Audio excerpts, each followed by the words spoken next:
जगत सुजाना, कही है सुनई समझे विधि नाना। और अपने ज्ञान से तीनों कालों की बातों को हथेली पर रखे हुए आंवले के समान जानते हैं। और भी जो सुजान भगवान की लीलाओं के रस को जानने वाले हैं वही हरि भक्त कहलाते हैं। वही हरि भक्त भगवान के लीलाओं का वर्णन करते हैं और अपने शिष्यों के सामने में अपने भक्तों को जागृत करते हैं, राम जी के प्रति रिझाते हैं और सत्संग कराते हैं, अच्छे मार्ग की ओर उसे प्रेरित करते हैं। वे इस चरित्र को नाना प्रकार से कहते हैं, सुनते हैं और समझते हैं। मैं पुनि निज गुण सन सुनी, कथा सोसु कर खेत, समुझ नहीं दसी बालपन, अवयति रहो अचेत सियावर रामचंद्र शंकर जी बजो। और फिर वही कथा मैंने बड़ा क्षेत्र में अपने गुरु जी से सुनी, परंतु उस समय में लड़कपन के कारण बहुत बोझ था, इससे उसको इस प्रकार अच्छी तरह मैं समझ नहीं पाया। श्रोता वक्ता ज्ञान निधि, कथा राम के गुण, किमि समझाऊं मैं जीव जड़, कलिमल गढ़ सित विमूढ़, सियावर रामचंद्र जी की जय। गोस्वामी तुलसीदास जी कहते हैं कि मैंने अपने गुरु हरिदास जी से यह कथा सुना था, लेकिन लड़कपन के कारण मैंने राम जी के कथा के रहस्य को समझ नहीं पाया। श्री राम जी की गूढ़ कथा के वक्ता कहलाने वाले और श्रोता सुनने वाले दोनों ज्ञान के खजाने होते हैं।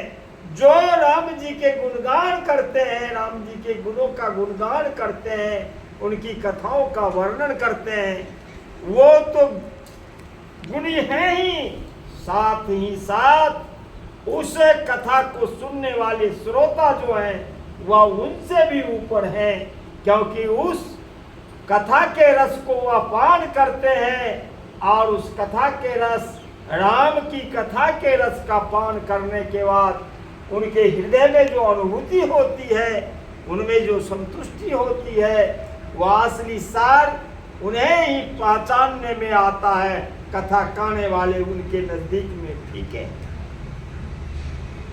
तदपि कही गुण बारही बारा, सारा भाषा बध कर मैं सोई, मोरे मन प्रबोध जई सोई। तो भी गुरु जी ने जब बार बार कथा कही तब बुद्धि के अनुसार कुछ समझ में आई, वही आप मेरे द्वारा भाषा में रची जाएगी, जिससे मेरे मन को संतोष होगा। गोस्वामी तुलसीदास जी रामचरित्र मानस का रचना करना प्रारंभ कर दिए हैं। जस कछु बूंदी विवेक बल मोरे, तस कहियों ही हरि के प्रेरे, निज संदेह मोह भ्रम हरणी, करहूं कथा भव सरिता तरणी।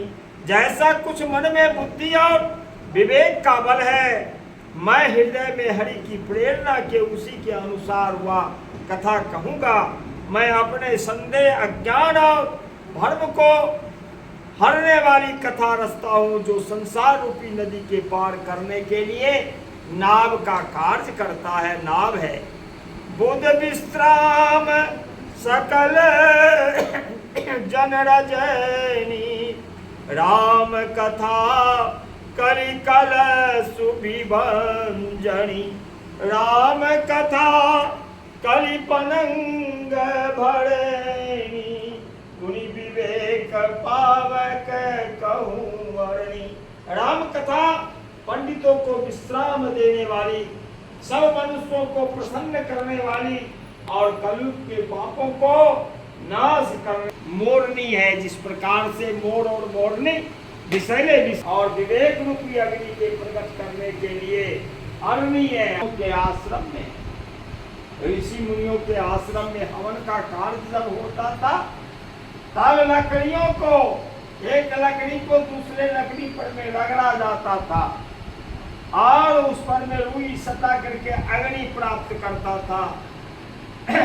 वही कहते हैं कि राम का कथा जो है वह विवेक रूपी अग्नि के प्रकट करने के लिए अग्नि यानी मंथन को जाने वाली लकड़ी है, अर्थात इस कथा से ज्ञान की प्राप्ति होती है।